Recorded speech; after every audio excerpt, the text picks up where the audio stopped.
I think by being physically active, we have a certain, and by certain I mean an absolute ability to affect the quality of our life going forward, how we age and how active we can be. And I think life is more fun when we are more able to do the things that we want to be doing physically. And so I think we would all benefit from just taking that seriously, engaging with that, and trying to find a way to integrate that into our lives in a way that works. And again, we're all different. It'll be different. The answer will be different for each person, but just trying to find a way to answer that question for you, I think, is a really important thing. Welcome to Ira's Everything Bagel, where I talk with intriguing people about everything, their passions, pursuits, and points of view.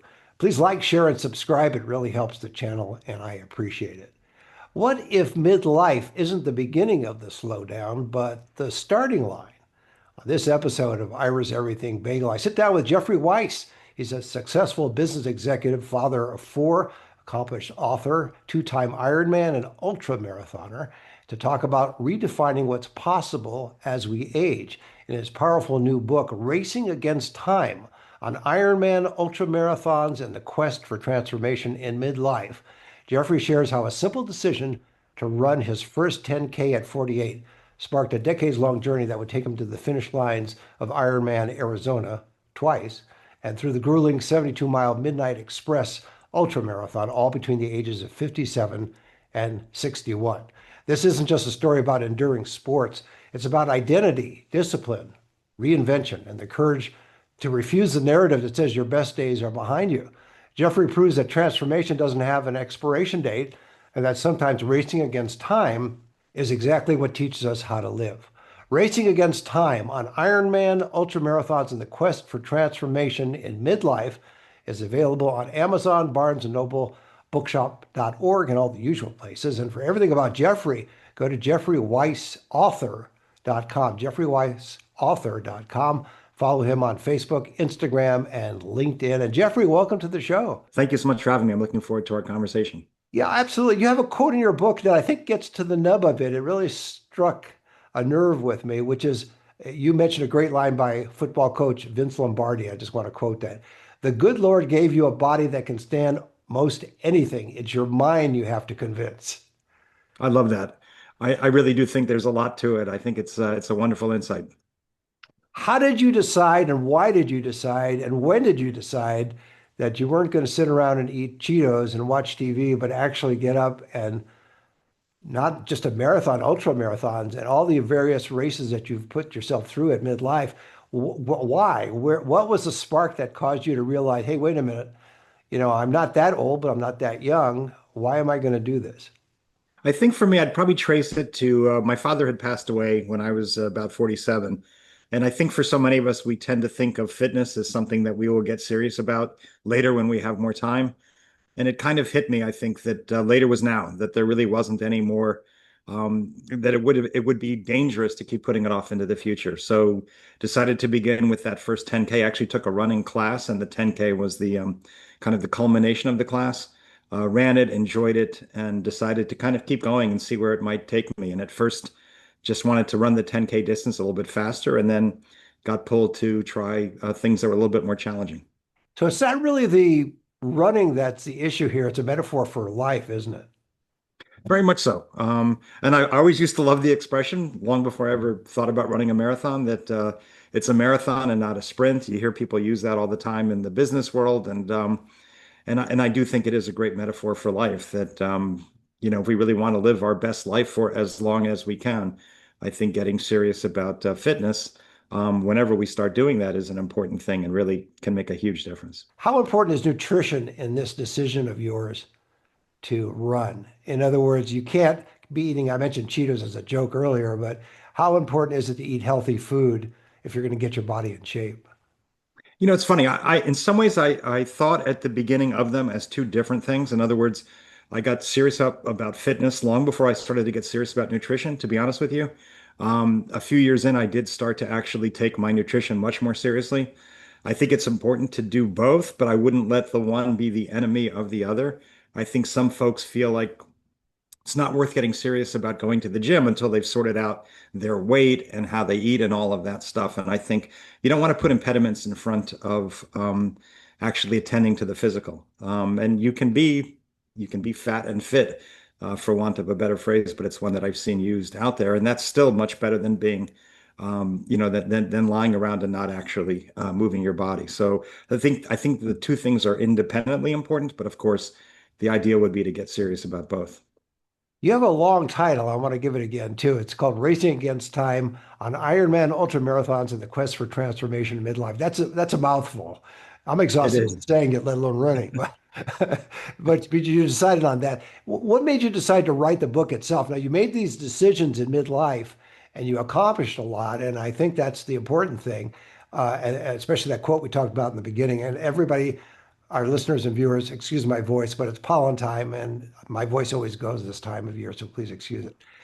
But what was it that caused you to think, you know what, this is an idea for a book because I'm going to be able to communicate something? So I guess part one would be, why did you decide to write the book? And two, what did you want to communicate primarily with the book?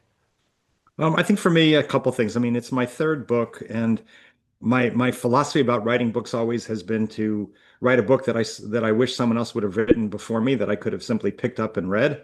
And for me, when I first started to get serious about endurance sports, I picked up a bunch of different fitness memoirs and was super inspired by them. They got me to try things that I never would have considered previously, made them seem less scary, less daunting, more achievable, had valuable insights.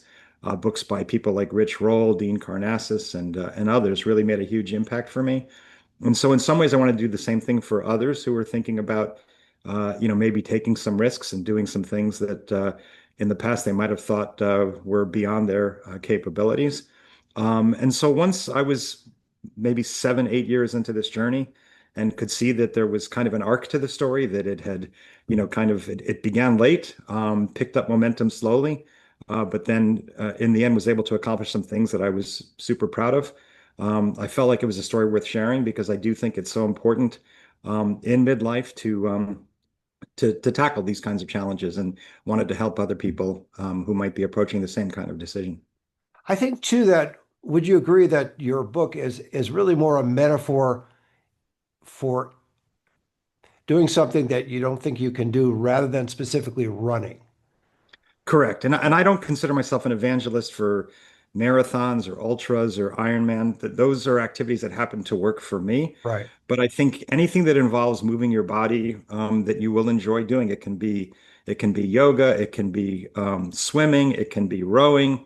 There's a million different activities out there. It could be Pilates, but I think the key is to find the thing that moves you, that you will enjoy sufficiently to persist, to be consistent, to do it multiple times a week, ideally for the rest of your life. I think if we want to continue to do the things that we love, things like hiking, skiing, playing with grandkids, I think getting serious about the kind of physical shape that we're in is an important component of that. There's a word you use that I think is a double-edged sword. And on the one hand, it's a challenge to do something, and I'll tell you what the word is in a second. On the other hand, it's daunting in a way. It's a put off in a way, and that is the word endurance. When you hear endurance, already I'm thinking, oh, that's going to be a lot of work, as opposed to baby steps. I like baby steps. If you were to say to me, baby steps, then I go, okay, I can handle that, and then work up to other things. But endurance almost sounds like you're putting yourself through a process that could be not dangerous, but exhausting. And do I want to do this? Versus baby steps, it's encouraging people who are sitting on the couch with the proverbial eating again, watching TV. And with baby steps, they could sort of wrap their mind around it. And I'm wondering whether that might be a better choice of words in the end, baby steps versus endurance. It's funny. I think there are a couple aspects to it. I certainly didn't start um, with the idea that I would run long distances. Even after that first 10K, I had once told a friend, and I still believed it after that first race, that I was as likely to run a marathon as I was to walk on the moon. It was something that I never took seriously as a possibility. I think for some of us, kind of setting a bar that seems quite achievable, baby steps, I think is the way to go. That is the way that will build confidence, and you can get started with that. And maybe you'll always stay there, and I think that's great. And maybe you'll want to go beyond that. I think for me, what I found out pretty quickly was I liked pushing myself. I liked the feeling that I got when I did something that I had previously thought impossible. Crossing the finish line for the first half marathon, for the first marathon, for the longer races was it was an extraordinary experience for me and has filled me with wonderful memories looking back, and hopefully new exciting mountains yet to climb that I'm looking forward to. So I think everybody has to kind of find their own path when it comes to uh, to sort of making the best out of what we have left in our lives. Do you have practical tips for people who need a little bit of a push to get off the couch to do those baby steps we talked about? Because again, what we quoted Vince Lombardi earlier, you quoted him, and then I quoted you quoting him. It's really a race against the mind, isn't it? It's not a race against, it is a race against time, surely chronologically, but it's also a race against the mind. The mind is a very powerful instrument. It's really good, but it can also be debilitating as well if you let it. So how do you break through that? What was your insight in terms of breaking through that one conundrum, how you deal with the mind? I guess I'd say a couple things. I think the first is once you can build a habit of exercise, you've got a time for doing it, particular activities. It's part of your routine. It's part of the ritual of your life.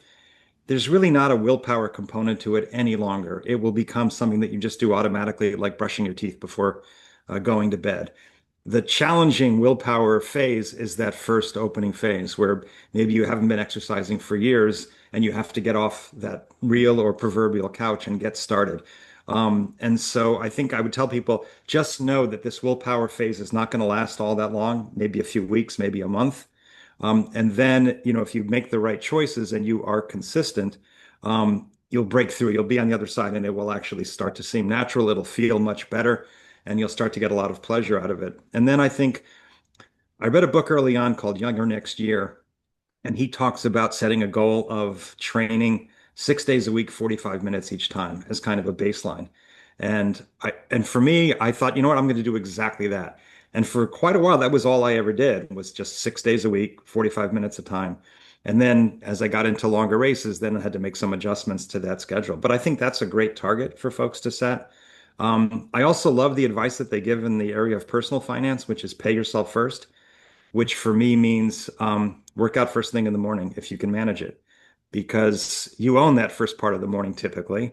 And once your workday starts, you kind of don't have the same measure of control. You might think you're going to work out in the afternoon, during lunch, perhaps in the evening, but depending on what happens in your workday, you might lose the ability to do those things. I've noticed too, like in my own life, and this has happened several times, where I would start the exercise regime and it was miserable for a while. You had to force yourself to do it. And then at some point it does kick in and you realize when you bounce out of bed in the morning or you just look forward to working out, the body is recognizing and looking forward to that movement and that exercise. So I think for some people it's longer than others. I think realistically for the average person, I don't think it's as short as you give it. I think it's more a couple of months. But if you can stick with it, once you get into that zone or that plateau, or you break through that plateau, then you can really look forward to it. What was your family supportive of your decisions? Because you are a father of four. Yeah, I mean, look, honestly, starting at 48, one of the advantages is my kids were a bit older. Right. I would not recommend to folks who have infants at home to start, doing Ironman races or ultra marathons. I think, Well, yeah, you have to double back to change diapers. It just doesn't work. exactly. No, I think you have to make accommodations, obviously, for life. But I think within the limits of that, so, during those years, you'd work out, shorter workouts and perhaps, not quite as religiously. But I think as life permits you, you really do want to take full advantage of that and find a way to make it a regular part. And I think you're probably right. It probably is a couple of months, maybe 3 months, but I think the rewards are immense if you can Oh, stick with absolutely. it. Yeah, And I think the rewards are pretty immediate too. I think, there are folks who think, well, but I don't care if I live to be 85, 95, 100. But to me, it's not about that. It's about your health span, about extending that portion of your life where you are fit and healthy and moving. And really that's what we're fighting for. We're not fighting for, what the very end of our life might look like. That part doesn't actually move me. and a certain self-sufficiency as well when you're in tip-top shape for whatever age you're at as well. Did you do research for the book as well? Because it is your story about ch the challenges you faced. Did you also do some research and perhaps find out why, especially in America, for example, there's an awful large percentage of the population that are just inert. I'll use that term. They don't move for whatever reason. I don't know. It could be a combination of the type of food we eat, which doesn't help feeling good to begin with, because it has preservatives, additives, sugar, and none of that's good. Most of it's not good. Let's put it that way. Yes, we all love treats, but it's hard once you're in that cycle to break through that. Do you have any recommendations for people who have really have to start from ground zero or maybe even -2? Um, in terms of research, I mean, I've always been a voracious reader, and so really had a lot to go back to from things that I'd read along over the years that I've been doing fitness sports or endurance sports. But I think the best cure for folks who are concerned about their ability to get started is to get started. Is actions. What is that expression? Fake it till you Make it. till you Yeah. make it. Just if you start moving, I promise that at some point it will be less uncomfortable, less painful, and it'll start to become quite good. I have never had a run, a training session of any kind where I didn't feel wonderful at the end of it. Mhm. Doesn't mean that during the course of it, it might have been tough, especially Right. like longer runs, getting ready for marathons and the like. But at the end of every workout, I feel wonderful, and it's a good feeling that carries me forward through much of the day. And it is a nice victory to start your day with, which I think is great for your mood, and I think it carries over to your effectiveness in the workforce. And the endorphins just keep going. They really do, and I think it makes you a more positive, optimistic partner, parent, and all of the rest. So I think done right, it is a kindness to your family, to yourself certainly, and I think to the people that you work with. Well, when you wrote the book, did you also put yourself on a disciplined schedule in terms of the writing? Absolutely. That's something that I've been doing for years now. I actually, in terms of paying myself first, I write for an hour and then I train. And I start every day like that, 6 days a week, and have been doing that for years. And my plan is to do that for as long as I am physically able to do it. So yeah, I think it's funny when I was first contemplating writing a book, 27, 28 years ago. I actually read a lot of books by authors about writing. And one of the best pieces of advice was, do it daily, be consistent. I think one person said if you write a page a day for a year, you've got a book.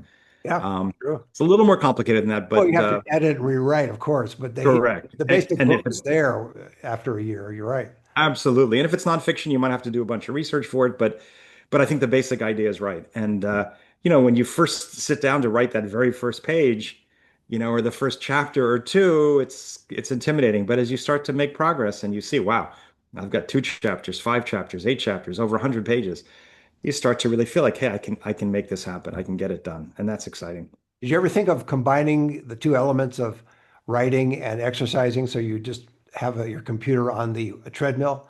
So as you're walking and running, you can actually write some of the book? It's funny. Um, I do actually, in the following sense.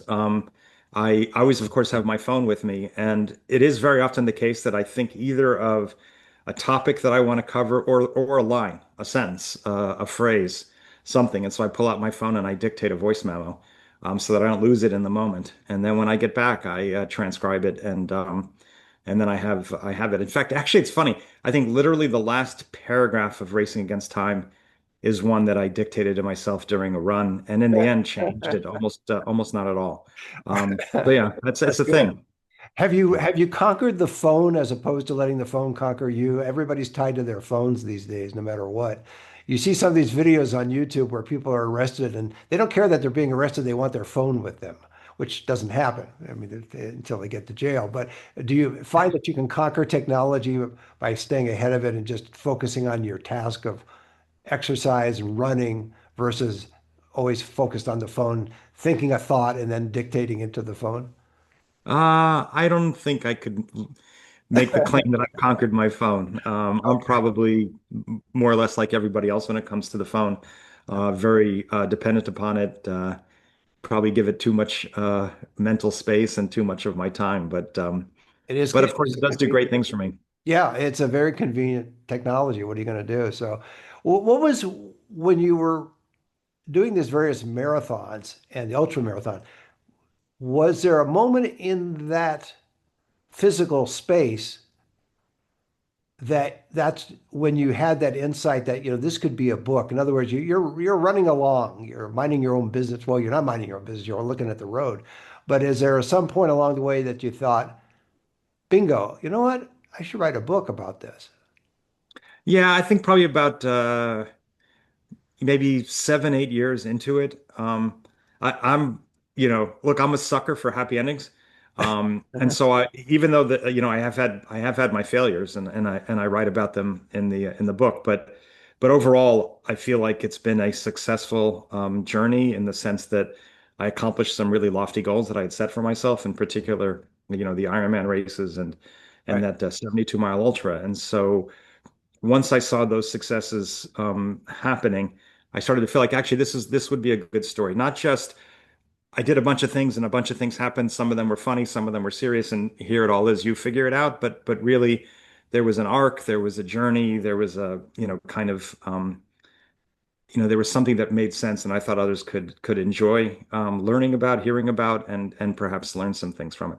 And there were obviously moments where you were down versus up. In other words, there were ups and downs of when you're running, not just physically a hill and dale, but mentally, emotionally. How did you deal with that? Again, you're in midlife at that point, and are you questioning your decision and when you reach a certain point and you go, oh, why am I doing this? And how do you keep going at that point? It's funny. The why am I doing this has become a more acute question, candidly, as I've gotten older. And I find it to be especially challenging, not at the very beginning of the race. The very beginning is super exciting. You're there, there's music, everybody's pumped up, it's wonderful. Yeah, you get the free But t-shirt, all that stuff. correct. And not near the end, Oh yeah. because near the end you can see like, okay, this is going to come together. But Right. it's, maybe 5, 8 miles into a marathon and you're starting to get tired a little bit. And there's part of me that's thinking, why do I keep putting myself through this? I've now run the marathon distance, I think 21 times. Impressive. And so, there is a part of me that asks that question. And then I try to answer that question to myself. But the thing that I keep reminding myself of is I signed up for it. I had a good reason for signing up for it. I did the training. I can count that I am able to complete this race, and I will be so happy if I continue and actually make it. My toughest race, that 72-mile race, I actually had some knee problems during the race, and what got me through was remembering a sign that I've seen at a lot of different marathons: "Pain is temporary, victory is forever." And I realized, if I can just tough this out, I'll be so happy and I'll cherish this for the rest of my life. And so, I think your story is inspiring. I couldn't do a running myself because I've used to run and my back goes out, so I have to be careful with that. But I think it's still a metaphor for just doing other things that you can do, no matter what age you are. That's, I think, the important thing. And you faced skepticism, I'm sure, from people your own age, associates and stuff, when you told them, "I can't join you at the bar. I've got to run for the marathon," right? Something like that. yeah, I think it's more that they think I'm crazy. Um, Why did um, that's an interesting thing, and it's more a commentary on them, isn't it, than you? yeah, I take it as a compliment. Yeah. I don't necessarily, especially as I've gotten older. I think it's a way that I feel like I can relate better to younger people. That I'm still out there, I'm still active, I'm still doing challenging things. I never wanted to be that guy in the office who sort of walks slow, struggles with technology, seems to just be kind of dialing it in as near the tail end of his career. I want to still feel energetic. I want to be energetic. I want to project that. And so, honestly, I think it's another way in which pushing yourself through these kinds of activities, I think really actually helps you stay relevant in the workforce longer, which I think is a good thing. Absolutely. Did you find that you got support more from people who were younger than you than people your own age or older? I think they all respond to it differently. I think people my own age and older can sometimes, feel like, well, that's just not for me. Like I just would never do that. And kind of not really understanding why I would. push myself in that particular way. Whereas young people, they talk about this generation being more into experiences than Right. possessions, which I think is a wonderful thing. It's something that I truly admire, and I've tried to internalize myself. And so I think they more naturally get that, well, you're having experiences, you're having adventures, and I can relate to that. And I like that. They don't give you a hard time by you being in the race and say, who's that old guy over there?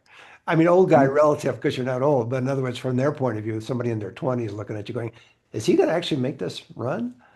Do you Yeah. think they have Well, look, let's be honest. I am an old guy. And I'm 63. I'll turn 64 later this year. But I think, I'm going to be this. I was always going to be this age, hopefully. Yes, of course. And so the choice is how do I want to be this age, and how do I want to, what kind of life do I want to be leading at this age, and looking forward. And that's, I think, the choice that we get to make.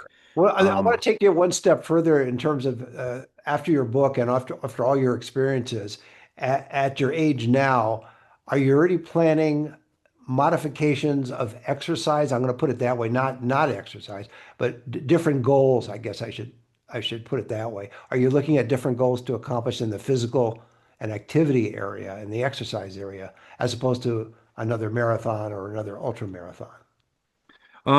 yes and no. I still have some marathons that I want to do. I'm currently my current sort of goal is to do the original six world major marathons: New York, Boston, Chicago, Tokyo, London, Berlin. I've done half. I've done the three non-US ones, and so I have the three American ones yet to do, and I do intend to finish those.